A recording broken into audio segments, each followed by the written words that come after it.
বরিশাল সদর উপজেলার লালারহাট খালে শতাব্দী ধরে নৌকায় বসবাস করছেন মান্তা বা বেদে সম্প্রদায়ের ১৫০ পরিবার। নৌকায় এদের বসতি জন্ম থেকে মৃত্যু অবধি, নেই শিক্ষার কোনো লিশ। বংশ পরম্পরায় নদীতে মাছ ধরে চলে তাদের জীবনযাত্রা। মান্তাদের জীবনচিত্র নিয়ে জসিমউদ্দিনের ছবিতে বিধান সরকারের প্রতিবেদন। নদীতে মাছ ধরে চলে মান্তাদের জীবন। একসময় ছিল থাকার জায়গা, ছিল আর ৫টা মানুষের মতো সাধারণ জীবন।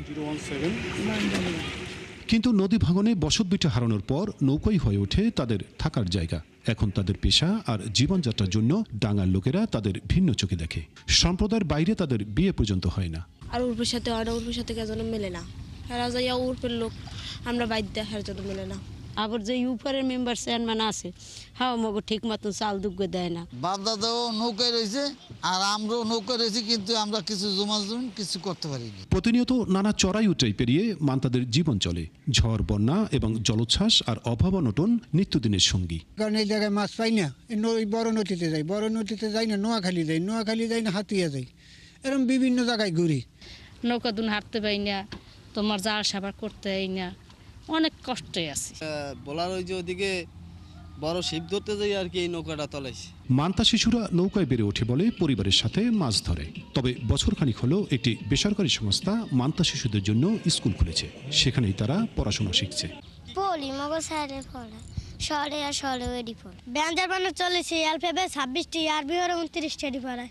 আমাদের কেন্দ্রের নাম বহুমুখী community centre, MPC Deccan centre, পরি বরিশাল আবাস স্কুলে। মাছের নাম পারি, তারপর নঙ্গাল বেগুন, টাইগারের নাম পারি, অনেক কিছু। মান্তাদের সর্দার জানালেন, বিভিন্ন জায়গায় দরখাস্ত করেও তাদের থাকার জন্য ভিটের মাটির ব্যবস্থা করা যায়নি। তাই বাধ্য হয়েই থাকতে হচ্ছে ছোট্ট নৌকায়। তাহলে আমরা চাই না আর আমরা নদীতে থাকি, জানি আমাদের একটু মাথায় ঢাই দেওয়ার মতন একটু জায়গা আর আমাদের জন্য একটু কবরস্থান হয়। এখন আমাদের যদি একটা লোক মারা যায়, তাহলে আমরা কোথাও আমাদের একটু কবরস্থানের জায়গা পাইতেছি না। বর্তমানে লাহারহাট খালে নৌকাতে বাস করছে ১৫০ শতাধিক মান্তা পরিবার। ১০০ বছর ধরে লাহারহাট খালে নৌকাতে বাস করে ১৫০ শতাধিক মান্তা পরিবার। বিভিন্ন নদ নদীতে মাছ ধরেই এদের জীবন চলে। একসময় এদের সবই ছিল, তবে নদী ভাঙন এদের করেছে বাস্তুহারা। হারিয়েছেন সামাজিক মর্যাদা। ডাঙার মানুষের কাছে আজও অবহেলিত তারা। বিধান সরকার, ৭১, বরিশাল।